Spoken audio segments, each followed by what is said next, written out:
Greetings and welcome to the Shark Guardian presentation. My name is Brendan Singh and I'll be the host of this presentation. I am also the founder and co-director of Shark Guardian.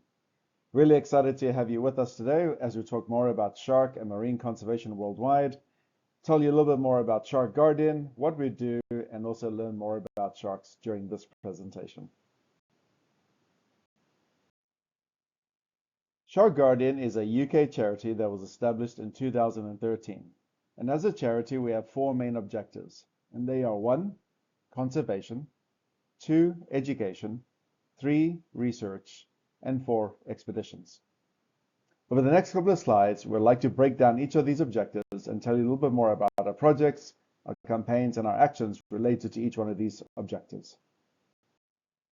Objective number 1. Here, Shark Guardian gets involved in campaigns against the shark fin trade, one of those being the UK shark fin ban established in 2023. We collaborate with a number of other organizations to ban shark fin cargo in a number of airlines. We get involved in investigative reporting, where we then publish those articles on our website. We initiate or support global petitions, as well as getting involved in local community projects or initiatives. Objective number 2, shark education. At Shark Guardian, we strongly believe this is one of our most vital and important objectives. With better education and awareness about sharks leads to more conservation and initiatives. So for shark education, one of the things that we do is go into schools and give presentations about sharks. We then also approach local communities and public events to do the same thing. We have created shark diving guidelines we provide to dive communities. We created shark courses. We've also published a number of books, and we are continuously developing more educational resources that we publish on our website. Objective number 3, shark research and citizen science. One of the projects that we contribute to is an international whale shark research project. By teaching divers how to take photo ID of whale sharks, we can contribute to an international database for whale shark conservation. Secondly, we're also helping and contributing towards shark releases, where we are releasing sharks back into the wild. We also have a citizen science platform that we engage with divers and snorkelers to contribute data when they see sharks in the water and also human threats. Lastly, we also support worldwide shark projects, either through universities or other initiatives. Objective number 4, shark diving expeditions. Not only are we diving with sharks, but at the same time we'll be learning more about the sharks we are diving with through our educational presentations. We're going to be contributing towards citizen science, all at the same time while following a very strict code of conduct that is responsible and safe.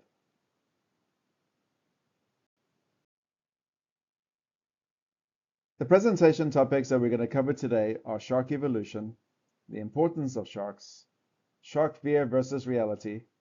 We'll be looking at shark biology, followed by species. Lastly, we'll be looking at the threats to sharks, as well as shark conservation and some of the things that we can all do to help save sharks. Let's go ahead and cover our first presentation, shark evolution. One of the earliest known sharks first appeared about 450 million years ago. Let's have a look at that on a timeline. 450 million years ago, we have evidence of the first sharks in our oceans.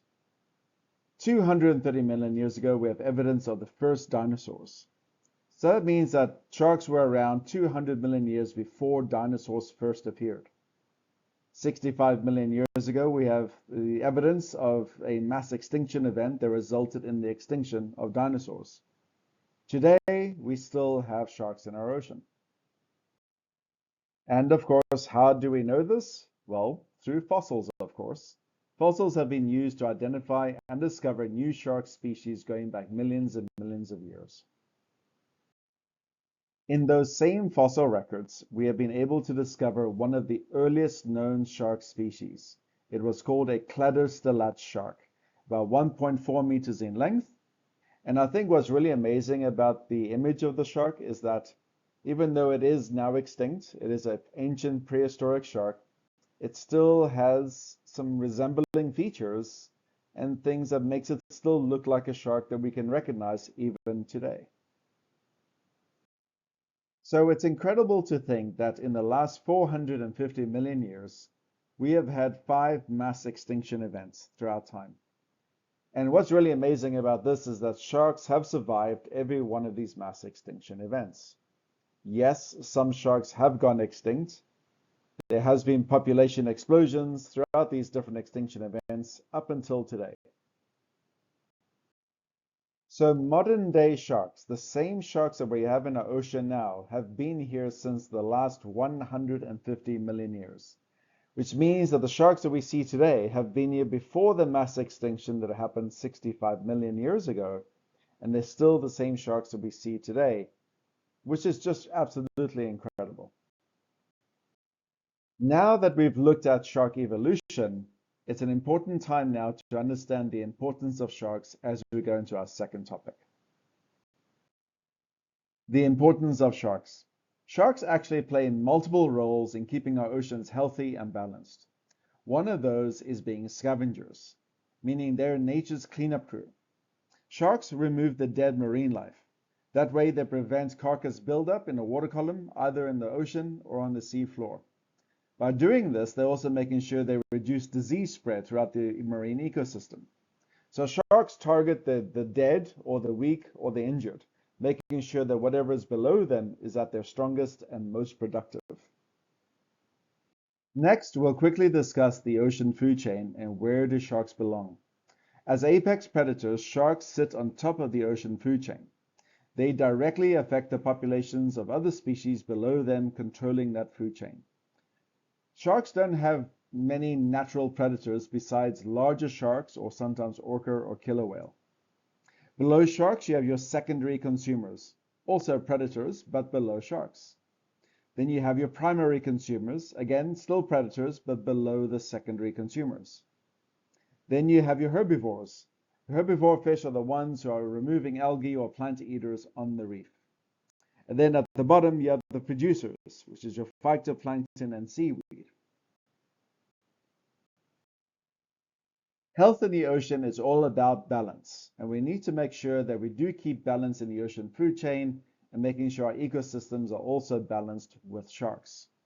In a healthy ecosystem, you have the right amount of apex predators, being sharks, controlling your populations of your secondary consumers, thus protecting the primary consumers and also keeping the reef healthy, algae producing, and also plankton producing systems all working together. This is a healthy ecosystem. Unfortunately, what would happen if you were to remove sharks, your secondary consumers would then increase. And the problem with that is once the secondary consumers increase, they'll be overeating on the primary consumers below them. This would cause population disruption and will allow different populations of fish to overgrow or overexpand, overeating the populations below them. The problem with this is that you're going to be losing your primary fish that are responsible for removing algae off the reef.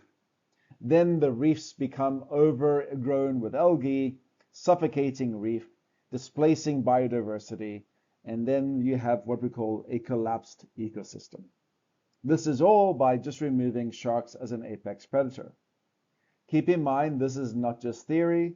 These kind of occurrences have been reported and recorded in different parts of the world where we used to have sharks and we had thriving ecosystems. Where sharks were later removed, we found that the ecosystem declined. Thinking more about the bigger picture, why are oceans important? Oceans are important for basically everything. Oceans are important because they control our climate. They provide the most of the oxygen that we're breathing in our atmosphere. It's a source of food. The oceans sustain all life on the planet. If we have a healthy ocean, we have a healthy planet, we have a healthy future. If the oceans die, we die. It's that simple.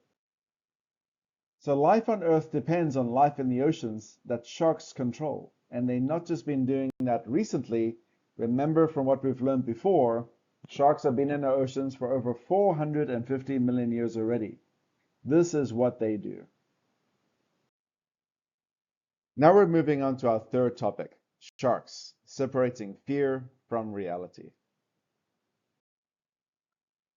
Unfortunately, the reality is many people are afraid of sharks, mainly because there is a big misunderstanding about sharks, there is not enough education about sharks, and a lot of what people see in Hollywood movies and fictional films does create a lot of fear factor surrounding sharks.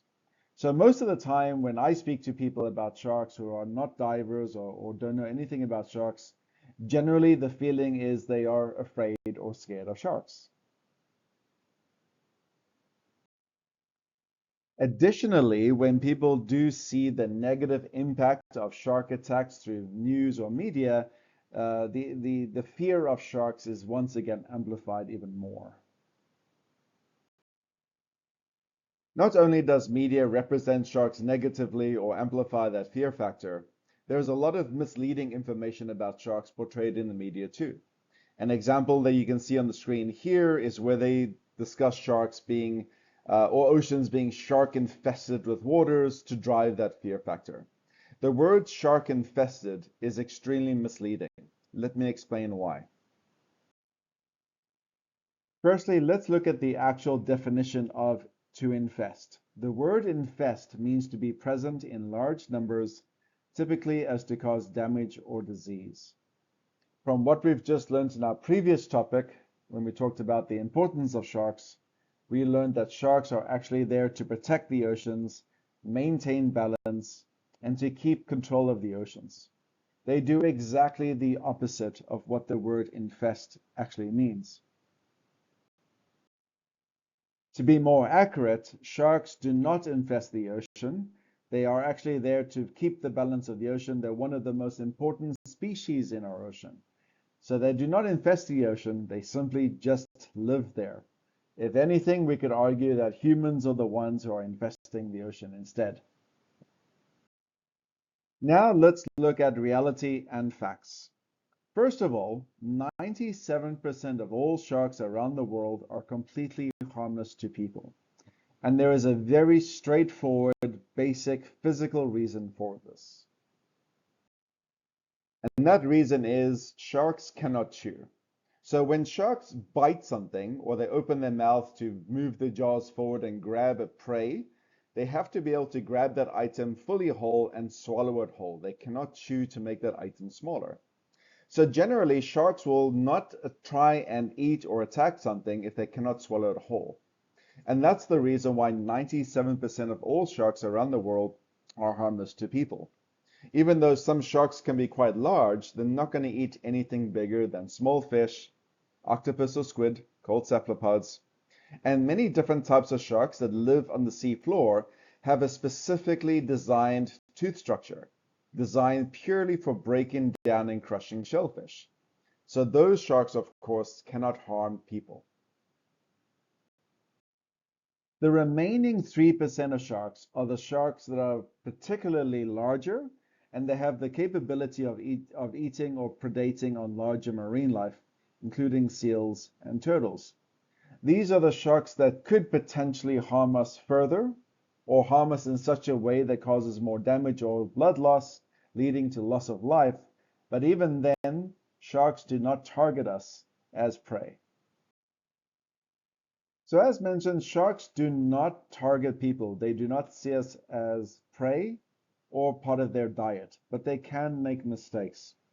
On the image here, you can see how easily a shark can make a mistake between its usual prey, being a turtle, a seal, to a person on a surfboard. Looking at shark attack history and files, we notice that most of the time, sharks will investigate. Sometimes they bump or take a small bite. Once they realize we are not their prey, they leave the area. Shark attacks and shark bites are still very, very rare. More human deaths are caused by toasters, falling coconuts, jellyfish, dogs, and traffic more than sharks each year. The number of people that are killed by sharks each year is on average still less than 10 people per year. Considering that millions of people enter the ocean every single day, diving, snorkeling, fishing, surfing, or just swimming, yet so few people are attacked or killed each year is testament that sharks are not there to get us if it's less than 10. Think through it logically. If sharks did eat people, we would not just have 10 people a year at the most being fatally injured by sharks. We would have over 100 a week or 1,000 a month, given that so many people enter the ocean every day constantly. Statistics and research shows sharks avoid humans at most of the time. Over 95% of shark encounters result in a no-bite incident. Sharks often change direction or leave the area when they detect humans. And only 2%, less than 2% of bites are often confirmed or unprovoked when it comes to shark attacks. Ultimately, the facts are there that prove that sharks do not eat people. If they did, we would have several deaths each week because sharks are in the oceans with us every single day. However, I must caution that sharks are still wild apex predators that need to be highly respected when interacting or diving with them. That's why it's always a good idea to dive with shark experts when going on shark diving expeditions. Listen to the briefings very carefully, follow a good code of practice, and dive responsibly with sharks. Our fourth topic is shark biology. One of the things that makes sharks very different to fish when it comes to biology is their skeleton. Sharks and rays have a cartilage skeleton. This is different because normal fish have bone. And because of this, we define sharks and rays as elasmobranch, meaning animals or fish with a cartilage skeleton. Cartilage is very lightweight, flexible, and it's easy to grow.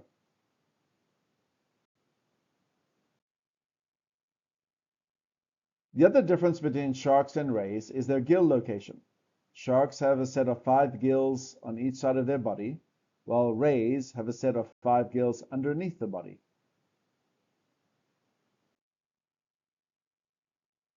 Most sharks have 5 sets of gills. However, some sharks do have up to 6 and 7 gill slits on either side of their body. Water enters the mouth as the shark is swimming forward. So some sharks can pump water through their gills and stay stationary, but most of the water intake is always going to be through the mouth. Water flows over the gills, where oxygen is extracted, and this is absorbed into the bloodstream of the shark. Deoxygenated water will exit through the gills, and this is how the sharks breathe. Sharks do not have scales. They have what we call dermal denticles. They're covered in tiny tooth-like scales that are all called dermal denticles. These unique structures are all made of the same material as teeth and are embedded into the skin. This allows shark streamlining, reduced drag, and also protection. Sharks also have multiple rows of teeth, and this allows them to be able to replace their teeth again and again. When one tooth is dislodged or lost, another tooth can simply move back into place within a period of 24 hours or less. Sharks also have a very interesting way of protecting their eyes depending on the species. Some sharks, not all, have what we call a nictitating membrane eyelid. In the first image, you can see the membrane is open, so the shark has clear vision ahead. When the membrane is partially up, the shark also has partial vision. When the membrane is fully closed, it has full protection of the eye, such as when it's biting onto an item of prey. Like I said, not all sharks have this membrane. Other sharks will simply have to roll their eyes backwards into the socket instead. Sharks do have incredible senses that makes them the apex predator of the ocean. First of all, eyesight. Sharks have excellent vision in low light and can detect movements and contrasts well underwater as they're chasing prey from one light medium to another. Inner ears. Sharks can detect very low frequency sounds and vibrations in the water. This helps sharks detect prey and give them an idea of their surroundings. Sharks, like fish, also have a lateral line. These are pressure and movement detections under the skin that runs from the head to the tail. Their nasal opening allows them to be able to smell 1 drop of blood in 1,000,000 drops of seawater. They do have a very good sense of taste, and they are very sensitive to touch.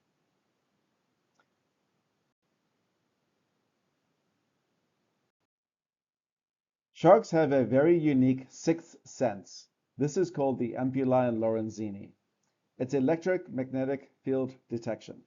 Sharks can detect tiny electrical signals given off by other animals, whether they're hiding under sand or behind rocks. The way it works is as following.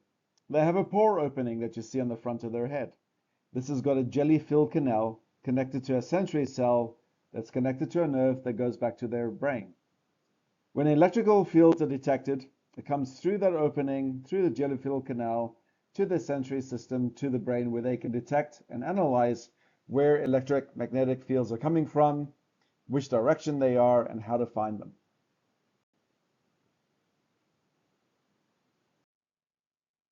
Looking at the basic anatomy of a shark, so all sharks have a first dorsal fin followed by a second dorsal fin. Then you have the upper and lower caudal fin. You have the anal fin that some sharks possess and others don't, the pelvic fin, and then you also have the pectoral fins. Now, obviously, sharks come in a variety of sizes and shapes and colors, and the position of the fins and the shape of the fins can change greatly. However, one thing that remains the same with all sharks and rays is where you can tell if a shark is a male or female. Whether the shark is a male or female can be identified by looking underneath the pelvic fin of the shark. This is the highlighted area of the shark you see in the slide right now. Underneath the pelvic fin area of the shark, a male shark will have an extension of the pelvic fin, and these are called claspers. These are the shark's male reproductive organs. Female sharks will not have claspers. The female shark will simply have an opening between the pelvic fin area. Sharks give birth in 3 different ways depending on the species. First one is oviparous. This is where the eggs are laid by the shark first. So once the female is ready to deposit the eggs on a shallow reef or a mangrove area, she will do that, and then the eggs will go through a gestation period of about 9 to 12 months, depending on the species, where a baby pup shark is then born fully developed. Other types of sharks give birth to fully developed young sharks. We call this viviparous, where the pups develop inside the female's body, nourished by a yolk sac or placenta. They are born alive, and this is the most common type of reproduction that we see in sharks. This is very common with reef sharks or requiem sharks. Some species of sharks are what we call ovoviviparous. This is a very unique way that sharks give birth, where the eggs are developed inside the female's body. The eggs then receive the nourishment from a yolk sac, and some species also have the uterine serrections. Pups hatch inside the body and are then born fully developed. This type of reproduction is found in a variety of shark species, including thresher sharks.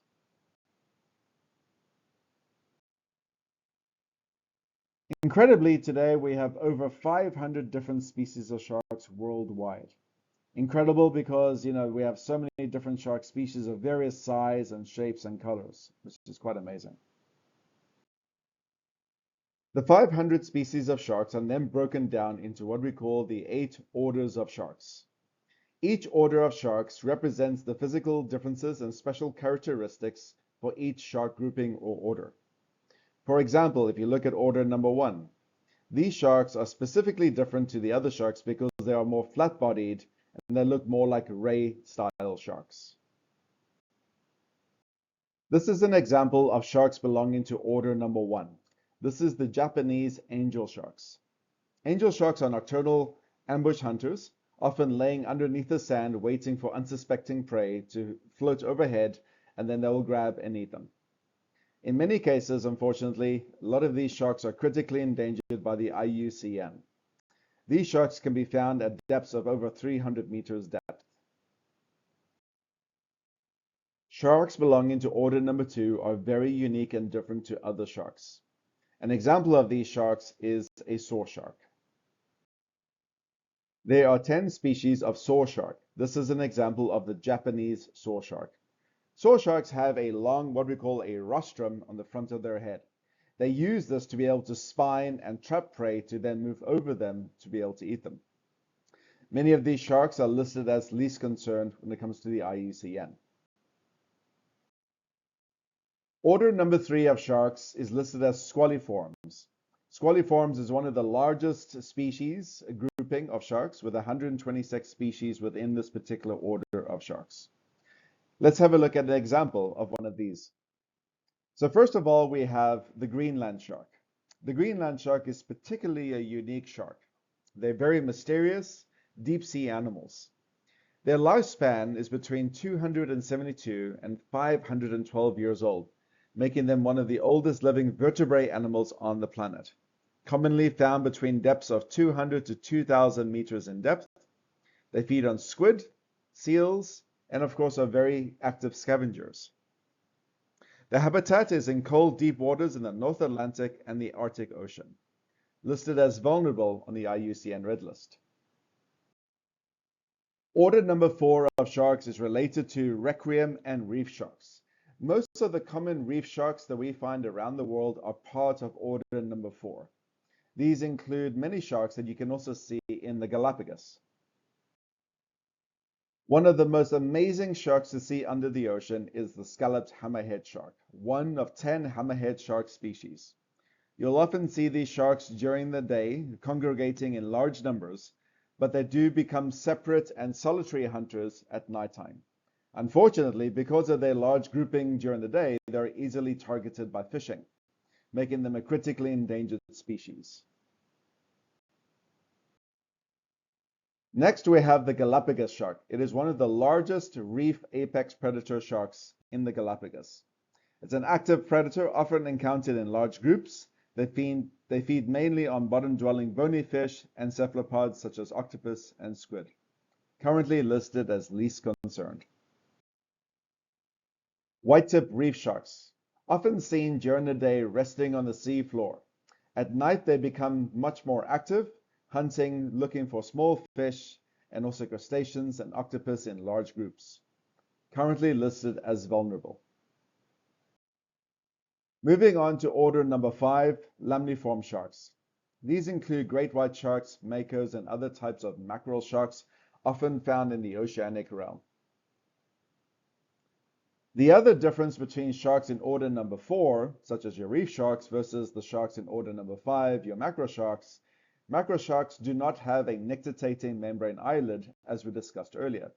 All the sharks in order number 5, they have to roll their eye backwards within their socket to protect their eye, because they do not have that nictitating membrane eyelid. The short-fin mako shark is one of the examples on the lamniform order. They're one of the most sleek and powerful predators known in the ocean. They have a top speed of over 74 kilometers per hour, making it one of the fastest swimming sharks in the ocean. They feed mainly on bony fish and squid, and also even other types of sharks. They're found in the open ocean of continental shelves and are currently listed as endangered. Order number 6. These sharks are specifically separated because they have their mouth on the front of their head, compared to other sharks that have more of a visible jaw structure. Again, another type of shark that is commonly found in the Galapagos is the largest shark in the ocean, the whale shark, reaching lengths of up to 18 meters in length, usually averaging between 12 and 16 meters in length. Whale sharks can live to be between 100 and 120 years old. They're one of the 3 filter-feeding sharks around the world, and they are currently listed as endangered. Order number 7 of the sharks. These sharks, again, are very unique because they have a horn on the front of their dorsal fin. Here is an example of the Port Jackson shark. As you can see, if you look very closely to the front of the dorsal fin, you'll see a white spine. These sharks use that white spine as a defensive technique. If a larger predator tries to eat them, they will flex their body so the spine goes into the roof of the mouth of the predator, forcing the release of the horn shark. Horn sharks are listed as least concerned. Order number 8, the last order of sharks, are representing the sharks that have more than the usual 5 gills. So sharks in order number 8 are representing sharks that have more than 5 gills. So this means they have 6 or 7 sets of gills. An example of a broad-nosed 7-gill shark, commonly found in areas such as South Africa. They have 7 gill slits on either side of their body. Like I said, most sharks only have 5. These sharks are specifically related to ancient sharks as fossils from the Jurassic period from 200 to 145 million years ago. They are currently listed as vulnerable. Topic number 6, threats to sharks. Before we can understand the steps that we need to take to protect sharks and also look at shark conservation, we also need to understand the threats to sharks. When we're looking at the threats to sharks, we're first going to look at the natural challenges that sharks face. Sharks reach maturity late, meaning they have fewer pups over their lifetime. For example, whale sharks reach maturity at 30 years old. Tiger sharks reach maturity between 7 and 12 years old. Great white sharks reach maturity at 33 years old.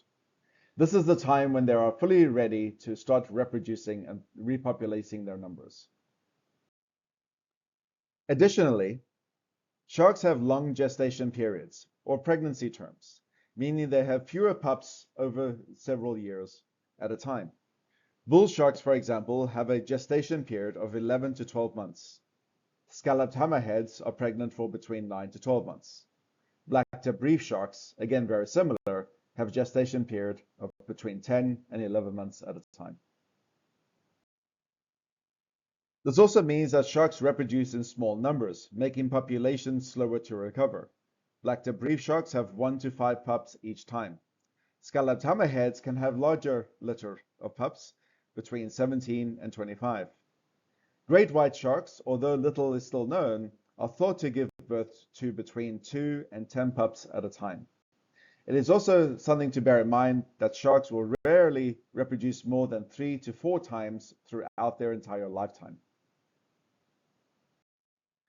Now that we've discussed the natural challenges sharks face, now it's time for us to look at the human threats, and one of those is clearly pollution.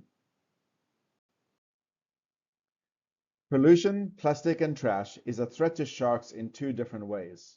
One is when sharks will accidentally swallow or ingest plastic. This will then cause blockage on their internal organs and cause starvation and eventually death. The second threat that pollution, plastic, and trash can cause is when sharks are, like whale sharks, when they're feeding on plankton, they could accidentally be swallowing that plastic, but also a lot of that plastic will get stuck in their gill rakers. This will cause blockage and reduce the amount of oxygen that sharks can absorb through their bloodstream and causing suffocation to sharks. Another human threat, overfishing and shark bycatch. Bycatch refers to sharks being caught unintentionally while fishermen are targeting other species such as tuna. This means a lot of sharks and other species are caught at the same time while fishermen are targeting one particular species. How does it affect sharks? Well, sharks are often injured or killed in fishing gear such as nets, long lines, and trawls while fishermen are catching or targeting other species.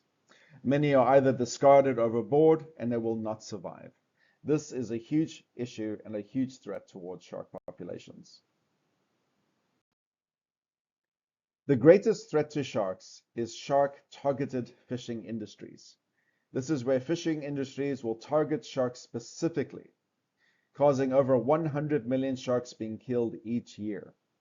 That is over 11,000 sharks per hour and close to 200 sharks every 60 seconds. The shark fishing industry is so damaging to shark populations that about 31% of all shark species are now threatened with extinction. According to the IUCN Red List, approximately 31% of sharks are threatened with extinction, meaning that 7% are critically endangered, reaching an extremely high risk of extinction in the wild. 10% are endangered, and another 14% are vulnerable to extinction. In some areas, 90% of certain species are already gone. Intense fishing pressure has caused catastrophic declines in shark populations for the last 20 years. Why are sharks being targeted and killed? Let's have a look at certain products that drives the shark fishing trade. One is the shark fin, used mainly for shark fin soup, highly valued in some cultures and is driving the shark fishing industry. Shark cartilage, marketed for supposed health benefits such as cancer treatment and used in certain traditional Chinese medicines, although no scientific evidence supports these claims.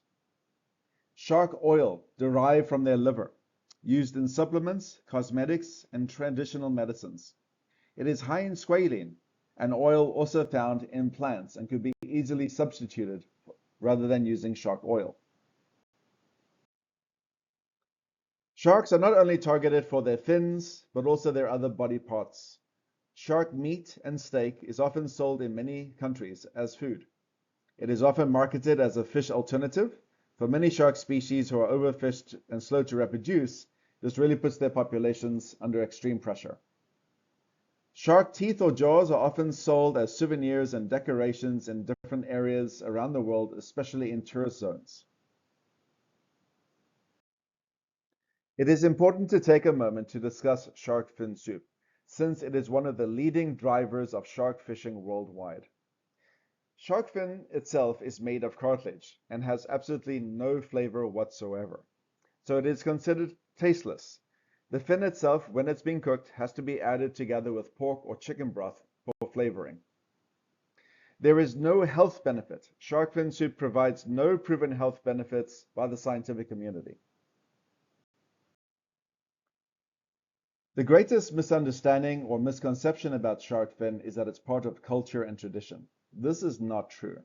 Shark fin soup is not an ancient or essential part of culture or tradition. Historically, it was consumed by a very small wealth elite and not the general population. Many cultural leaders, governments, and conservation groups now speak out against it.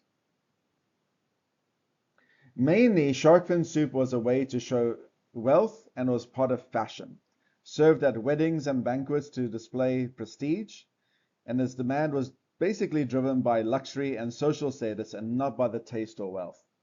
Many hotels and airlines and governments have now removed it from their menus.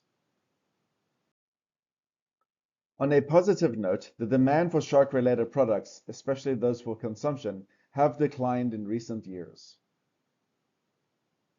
The main reason for this was the awareness, education, and release of information related to shark products containing high levels of mercury. Mercury is a toxic pollutant that can harm the nervous system, especially in children and unborn babies. Recent studies showed, if you look at the graph on the right, that many shark populations had increasingly high levels of mercury contained within their products. Now we're going to look at our last topic, shark conservation. How can we save sharks, our oceans, and ourselves? There are many things that we can do that are simple and effective to save sharks. One of those is simply to not purchase or consume any shark-related products. Your choices today can protect sharks for tomorrow and the future. Get involved in beach cleanups, diving cleanups, and also recycle projects. If we can reduce the amount of trash and pollution entering our oceans, that is also going to help save sharks. Participate in citizen science and research for shark conservation. Help collect photographs and videos of sharks in the wild. Report sightings so we can track the populations. And this is real science, and we can use that data for conservation. Learn to dive is great conservation. It connects you with the ocean and its incredible life. Divers become advocates for marine protection, supporting conservation through responsible tourism, and we also inspire others to protect today to ensure a better future for our oceans and our sharks. Around the world, there are a number of shark sanctuaries and marine protected areas where sharks can live and reproduce safely. Here are some examples of some of those locations. Diving tourism is very effective shark conservation. Why? Well, it proves that sharks are more valuable alive, generating over $100,000 per year per shark. It's an alternative income for would-be shark poachers to become shark rangers or shark guides. It's a long-term community benefit and also it's protection of ecosystems and biodiversities in these areas around the world. So diving with sharks in shark sanctuaries is great conservation. Please continue to support Shark Guardian. Visit our website, subscribe to our blog to get recent news and updates, follow the Shark Guardian social media to learn about our posts and our ongoing projects. You can also participate in campaigns and petitions, especially those that we release via the blogs and newsletters. You can also become a Shark Guardian member and ambassador.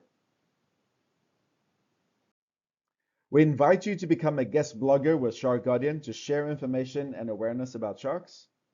You can join Shark Guardian as on a dive expedition, organize a fundraising event, visit our store and look at all the amazing materials and merchandise that we have that directly support the charity. And lastly, we appreciate any donation that you may be able to give. That concludes our presentation for today. Thank you so much for your interest and your time. Please stay in touch, follow the Shark Guardian website, and once again, thank you very much for your support.